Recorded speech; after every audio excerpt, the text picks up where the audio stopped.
Madame, Monsieur, bonsoir, bienvenue dans ce point de l'actualité. On commence par la lutte contre la Covid-19. La Chine et l'UNICEF apportent leur contribution à la Côte d'Ivoire. Ils ont fait don de 15 000 masques aux différents complexes socio-éducatifs. C'est la ministre de la Femme, de la Famille et de l'Enfant qui a reçu ce geste. Bakayoko Liramata a salué cette action qui renforce les relations entre la Côte d'Ivoire et ses partenaires. La jeunesse ivoirienne était aussi engagée dans la lutte contre la Covid-19. Les jeunes étaient porteurs des concepts classe citoyenne et le vrai son qui signifie la bonne information. Une campagne de sensibilisation des populations sur la pandémie.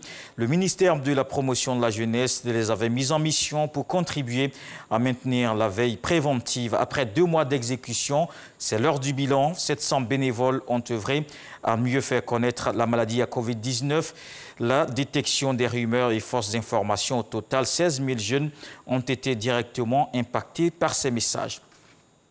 Puis dans la lutte contre la Covid-19, les pays à la recherche de solutions durables. La Russie a développé le premier vaccin. C'est ce qu'a annoncé aujourd'hui Vladimir Poutine lors d'une vidéoconférence. Il a assuré qu'il donnait une immunité durable. Le président russe a même affirmé qu'une de ses filles s'était fait inoculer le vaccin. Le Fonds souverain a précisé que le début de la production industrielle était prévu en septembre. Le produit sera mis en circulation le 1er janvier 2021. Ici, en Côte d'Ivoire, il est mis en exploitation la banque de données des prix de référence, un outil pour les acteurs du secteur privé et public.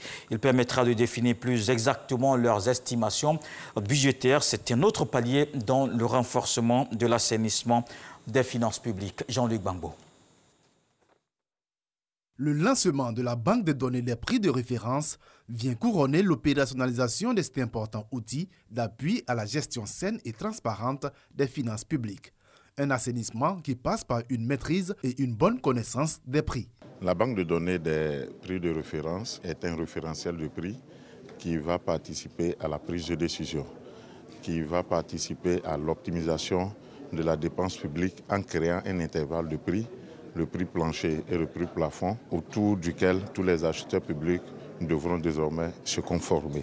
Vous savez que dans le cadre des marchés publics, l'acheteur public est dans l'obligation de faire ce qu'on appelle l'estimation administrative et c'est un outil qui va permettre à la bonne prise de décision pour que cette estimation administrative se fasse dans la fourchette donnée. Destiné aux acteurs de la dépense publique, aux collectivités, aux institutions de la République et aux opérateurs économiques, cet outil permettra notamment des prévisions budgétaires plus réalistes et l'instauration d'un environnement concurrentiel plus stable. Un tel outil contribuera significativement à l'allocation optimale des ressources publiques afin que chaque franc CFA dépensé par l'État ait un impact fort sur l'environnement économique et social. C'est un instrument supplémentaire pour garantir l'équité dans la compétition pour l'accès au marché public et, in fine, assurer la qualité de l'exécution des commandes publiques. La banque de données des prix de référence est constituée de prix par domaine d'activité, notamment les fournitures et équipements, les travaux et les prestations de services. Elle fera l'objet d'une mise à jour permanente. On va parler à présent de formation. L'examen du brevet technique des arts a démarré hier. Une quarantaine de candidats composent pour l'obtention de ce diplôme. Au 2e jour des compositions, la ministre de la Culture s'enquiert des conditions de ces évaluations. Raymond Goudou Kofi était au Centre technique des arts appliqués de Bingerville. Les élèves sont évalués sur 10 matières, notamment les arts graphiques. Dans le reste de l'actualité au Tchad, Idriss Déby Itno devient le tout premier maréchal du pays. Le titre décerné aujourd'hui au président tchadien, c'était à l'occasion de la célébration des 60 ans d'indépendance du Tchad. En raison de la Covid-19, il y avait seulement une prise d'armes symbolique.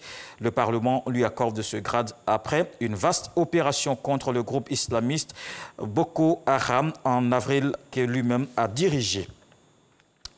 Au Liban, pour terminer, le Premier ministre Hassam Diab a reconnu ce lundi que la corruption avait conduit au drame du port de Beyrouth la semaine dernière.